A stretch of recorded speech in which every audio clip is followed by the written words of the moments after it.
Order, order. I'll call Bobby Dean to move the motion and I will then call the Minister to respond.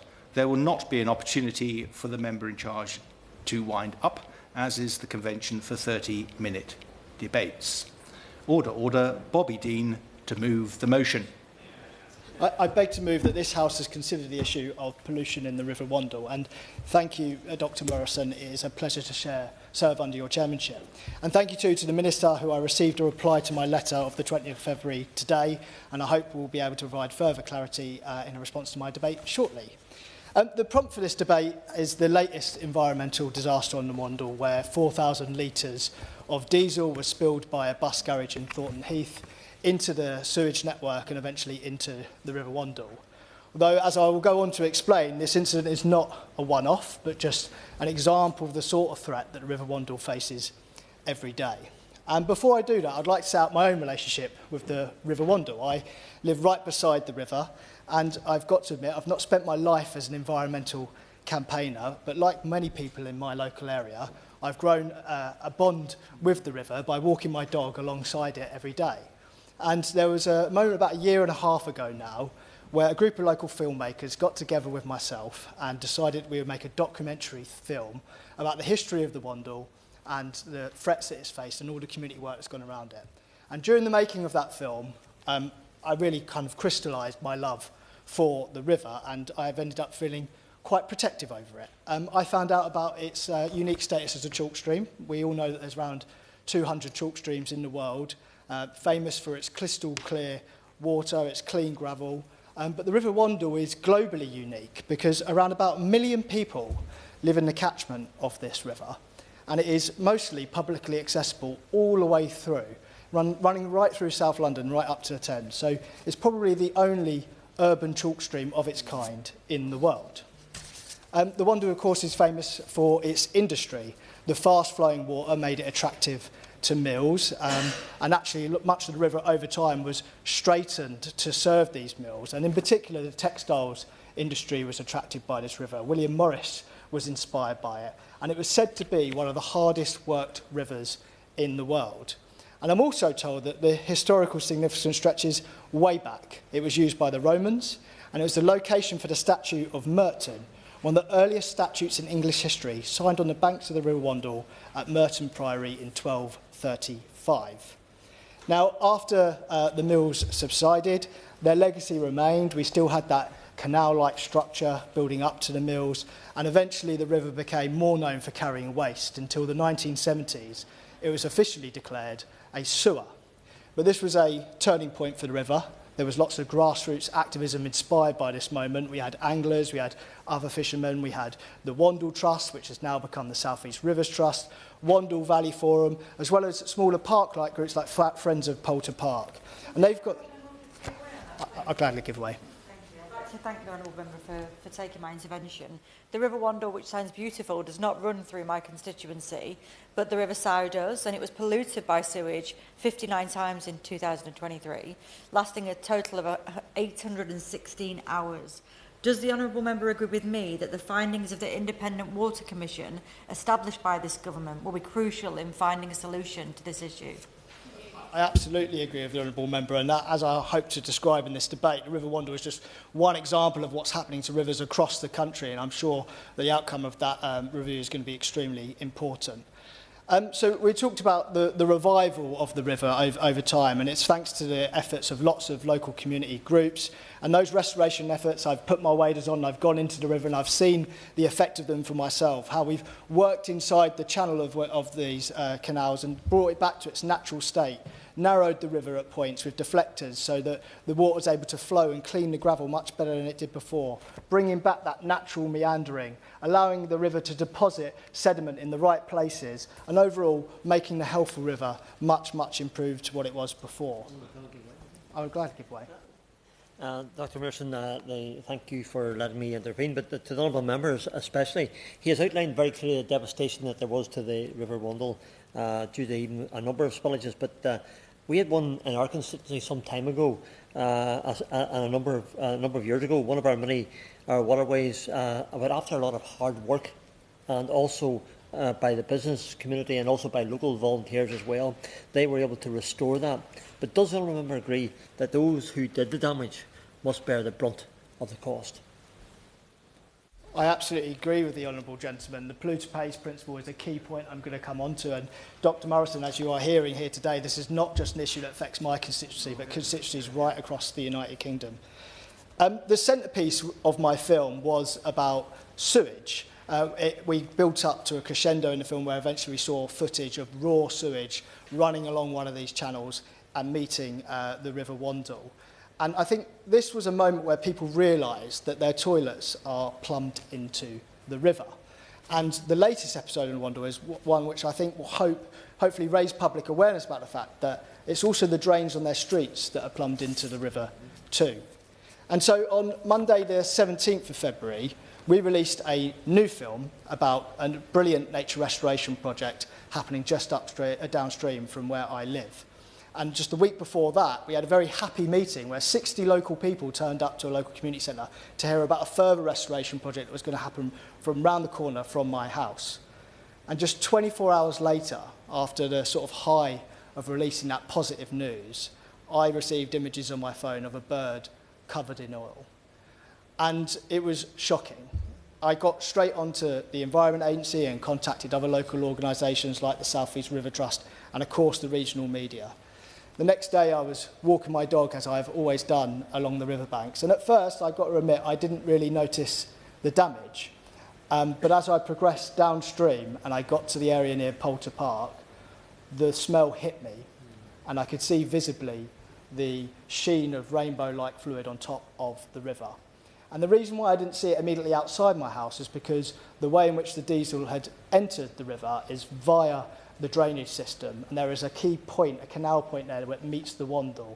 So while the area around my house was fairly protected, once I hit that moment, the visible shock of the diesel spill was very evident. Now, I did have a call with the Environment Agency that morning, and they reassured me about the response they were doing, and I met with lots of other conservation charities later on that day, and it was glad to hear that eventually booms were put in place to help protect the Wandle. I would gladly give way. Can I thank him for giving way? And like him, Mr Morrison, well, I was born and brought up along the banks of the River Wandle, and today it is a much more prestigious river than it was those years ago. And in fact, there is a connection with this chamber today because the leather on these seats came from Connolly's Leather Factory, which was a tannery on the Wandle before Connolly's moved down to Thurrock, I think it was, to continue their business. And of course, they also make the leather for Rolls-Royce, and so very important in their service. Can I say, congratulate the Honourable Member on all his work on this. It seems to make sense as a layperson that the polluter should pay. But my concern, and the concern of many of my constituents, is that this process will take so long that supreme damage will be done to the wildlife, to the Wandle itself, unless we do that more quickly. Does he think there is any way we can speed up the process of ensuring that those who are guilty of this spillage actually do pay the costs? I thank the Honourable Member for her intervention. And can I also put on the record my thanks for graciously allowing me to trip over the boundary into her constituency now and again to do media reports on this as well, because we share the boundary together. And she's absolutely right to point out the polluter pays principle, but also how speedily that principle could be implemented, because the damage is happening right now. We need to rectify it as soon as possible. So moving on from the response onto that accountability process, there are still many questions that I think the community wants answered. We want to know when exactly the spillage happened. We want to know if 4,000 litres is an accurate estimate of the diesel. We want to know precisely how it made its way through the sewage network into the river. We want to know whether the Environment Agency's response was quick enough. We want to know if there was a pre-existing plan for this kind of accident. Because of the way the sewage system is connected, you expect there to be one, and whether or not that was put into place immediately. And of course, we want to know who is going to pay for not only the response, but the damage that's been done to the river. And I've mentioned that the Environment Agency's engagement with me was quick, and I very much appreciate that. But I am now also conscious that they are marking their own homework in terms of the speed and the detail of the response. And just like Thames Water and Transport for London, I think all of these bodies have tough questions to answer. And I know that key partners like the National Trust and the South East Rivers Trust, they had to operate on their own initiative at times, without information cascading down from these bodies or a clear plan to follow. And there are some fears from people in the community that the Environment Agency may have been playing down the impact of this incident. And it's not totally clear on what actions were taken at what time. And as I've been talking with conservationists, I've understood that when the diesel dissipates, that's not the end of the destruction it would do, because it will have broken down into the water body, got into the sediments of the soil, got into fish schools, and we, of course, I would gladly give way. Giving way. I think it's an important point to raise that sewage in rivers filters into our coastlines and in constituencies like mine in Western-super-Mare. And the crisis that he's outlining very eloquently in his river, it demands a generational transformation with clear penalties for water bosses. Would the honourable member agree with me that the polluters must pay and bonuses for water bosses must be banned? And I think we're going to see that through the Water Special Measures Bill. Thank the honourable member for his intervention. He makes the same point that others have made about polluter must pay, and it's a core principle that I hope this government will be implementing in the strongest possible terms, including bonus bans as well. And just to finish off my point around the Environment Agency, I know that, as I said, I note their response to me was quick, and I hope that they've been acting with all the resources that they can. But there is some concerns around them playing down the impact of this. The email I received on the day talked about how once it reaches the Thames it will wash away, and the latest update that I've received says that it's clearly dispersing around the river and that reports are declining. But as I've just explained, those reports declining doesn't necessarily mean that the damage has gone away. And a key point is I don't understand what baseline monitoring was happening from the Environment Agency in the first place in order for them to make an assessment that this has had very little damage on the river itself. And so some specific questions for the Minister on the diesel spill, and I appreciate some of these might need to be followed up in writing, are can the Minister advise on how we can coordinate these multiple stakeholders' investigations into a sort of single independent inquiry? Will they ensure that inquiry establishes a clear timeline of events and accountability at every stage? And will the Minister enforce the principle, as so many members have said today, that the polluter pays and that the fines will go directly to improve the River Wandle rather than into a general fund? And so this incident has been truly shocking, not only to me, to the community, but actually I think the region as a whole, but mostly because of its scale. That's what's caught the public's attention. But this kind of pollution happens every single day, and that's not by accident, but by design. The combined sewage system has become high profile as a result of the sewage campaigning that's been happening over the last year, but we've heard less about the road runoff network. And that makes an urban river like the Wandle especially vulnerable to these kinds of incidents. What goes down those drains can end up in our river. And if you think about a massive diesel spill like this, think about all the types of pollutants that are running off that road network into our river every single day. And at the moment we have a lack of monitoring, so we don't really know what damage that's having. We have a poor understanding of what that network looks like, which drains connect directly into the river, which ones go via the sewage treatment network, sewage treatment works. We don't know really the answer to that.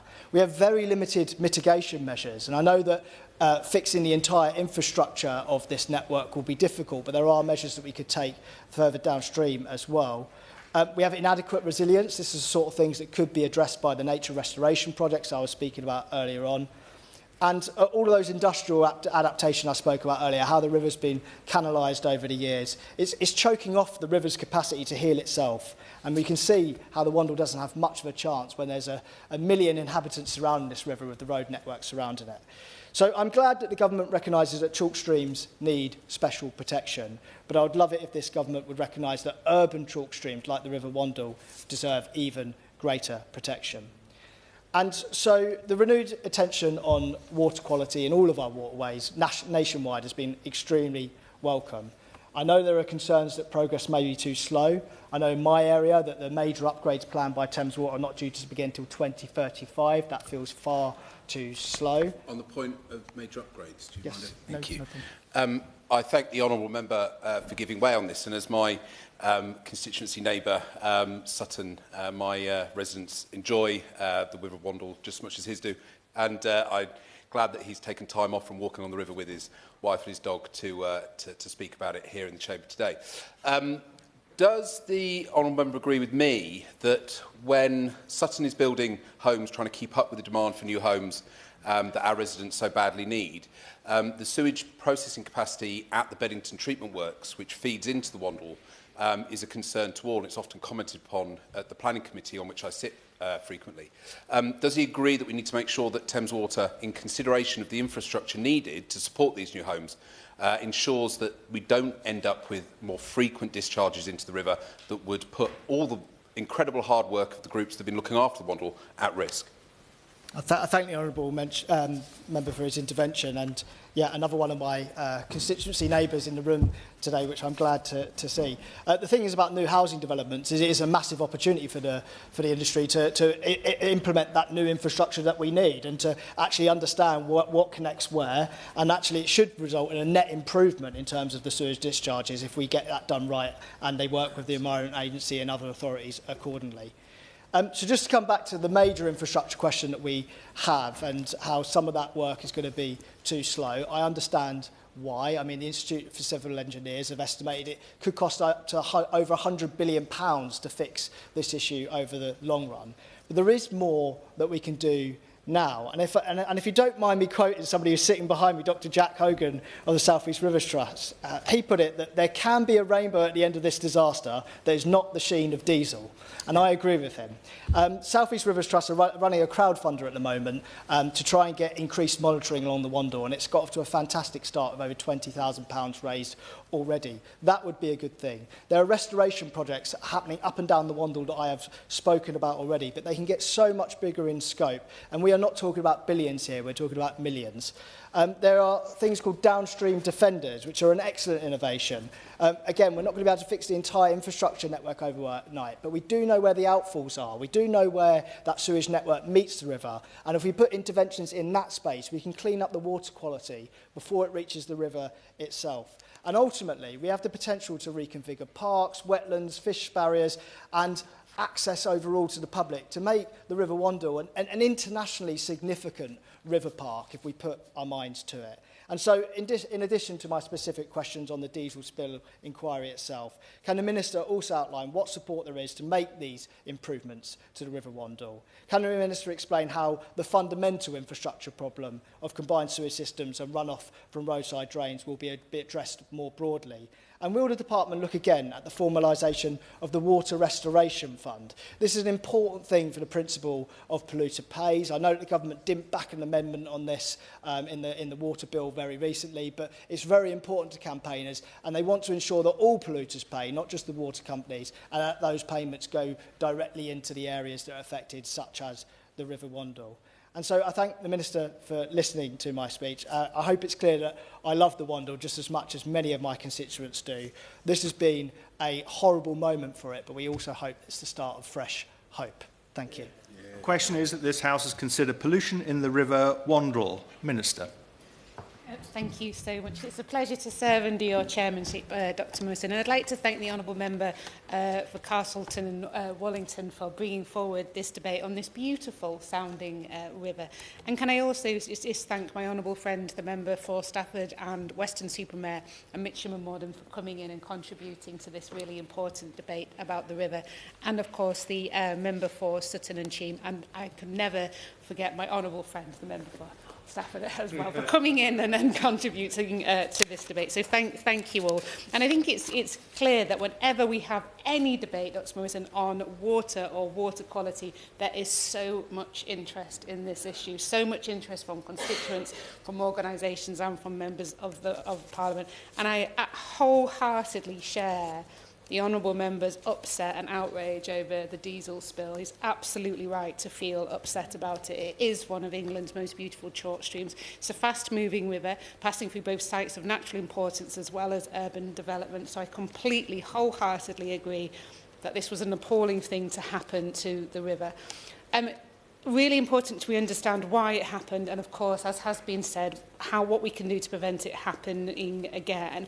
I understand that the situation along the river continues to improve, with environmental impacts steadily reducing, but I want to be absolutely clear, we will not let any organisation get away with illegal activity, and where breaches are found, the EA will not hesitate to hold companies to account or work with partners as needed.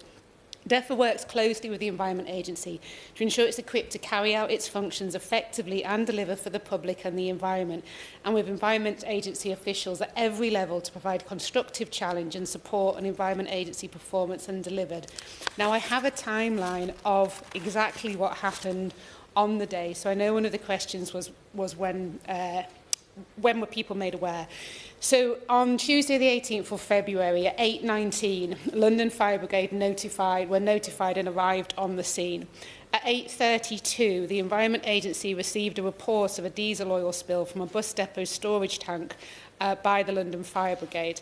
At 8:41, so 9 minutes later, the EA duty officer initiated a response and a decision to deploy to site. And at 10 a.m, the first environmental officer was on the site, and then further EA officers were on the site at 12 o'clock. So I want to also thank the Environment Agency, actually. So for as soon as they were made aware of it, which was at 8:32, by 10 o'clock they had people there at the river carrying out an investigation, and I think they've done an exceptionally good job in working quickly and at pace.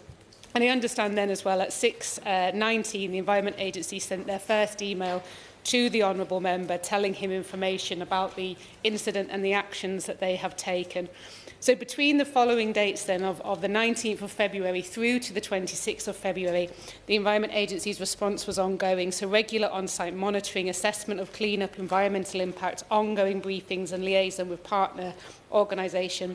They've got specialist contractors working on the remediation efforts, and I understand they updated the Honourable Member at 9:45 on the 19th of February, and that another meeting was requested on the 21st. The incident response has concluded on Wednesday, the 26th of February. They sent their final updates to partners on the 26th of February. And what's happened now is they're in the investigation phase. So once they move out of the emergency response phase, they're now into the proper investigative phase. And that's where the Environment Agency are at the moment. And I think they have acted at speed. I think they've acted with integrity, and they've done an incredible job. In terms of what they can do, their enforcement options range from warnings to prosecution or an enforcement undertaking, which would be a civil sanction whereby the offender proposes steps to remediate the issue. So it really depends on the assessment, so obviously the punishment, if you like, for what's happened when they conclude their investigation. And on polluter pays, again, totally agree. So the Environment Agency can recover costs from emergency incidents through S161 of the Water Resources Act. So any costs to the Environment Agency through doing this enforcement work, all of that money can be recovered. But on the wider point around, I suppose, polluter pays, the Water Special Measures Act, which was obviously passed and got royal assent just last week, included cost recovery, not just for emergency responses as already existed, but also for water companies as well. I know in this case it wasn't a water company, but sewage pollution has been mentioned. So any work that the Environment Agency now undertakes in terms of investigating sewage pollution, all of those costs can now be fully recovered from the water company. And there was a question made about what happens with fine monies. Well, obviously, Ofwat are responsible for collecting fine money, and in some cases that fine money is refunded to customers, as we've seen in some cases, and in some other cases that fine money is available for environmental aspects. So it's that, in terms of the ratio of how much is refunded to customers, that's obviously a decision for them. But I think the point around, highlighting the problems of runoff, I mean, there's obviously the other one that hasn't come up today, but is also a concern, agriculture pollution, as well as sewage pollution. All of these things are being looked at under the Cunliffe Review, and we only have 7 weeks left now, Dr Morrison, for people to respond to the call for evidence on the Cunliffe Review. So please do. have a look at that document, make your points made. There is a 200-page call for evidence, but there is also a 20-page executive summary. So have a look at the executive summary. And this is for not just members of the Parliament, but speaking to those here in the public gallery, it is for anybody to respond and give their opinion on how our water system should work more fundamentally. So I think, as I say, I think it's something that we're serious about, we're taking action about, we're looking at how we can increase polluter pays through the Water Special Measures Act, but there will be cost recovery because this is considered an emergency. And there isn't, in terms of what more can be said at the moment, I think we have to let the Environment Agency do their investigative work, and then when they come to their conclusion, they'll determine what level of prosecution or what type of prosecution happens. Oh yes, I've got a bit of time. There we go. That's not like me. But to conclude, I want to reiterate that we agree that what's happened with the River Wandle is deeply concerning and unacceptable. Again, I want to give my thanks to the Environment Agency for acting within an hour and a half of being informed, having people on the ground carrying out that investigative work. This government will not turn the other way and continue to allow our rivers, lakes and seas to be polluted. And through the Water Special Measures Act, the Independent Water Commission, future legislation and many other actions, we are demonstrating our commitment to a comprehensive reset of the water industry. We intend to drive long-term transformatory change through the entire water sector, and we've only just got started. The question is that this House has considered pollution in the River Wandle. As many of the opinions say aye, to the contrary no. I think the ayes have it. Order, order.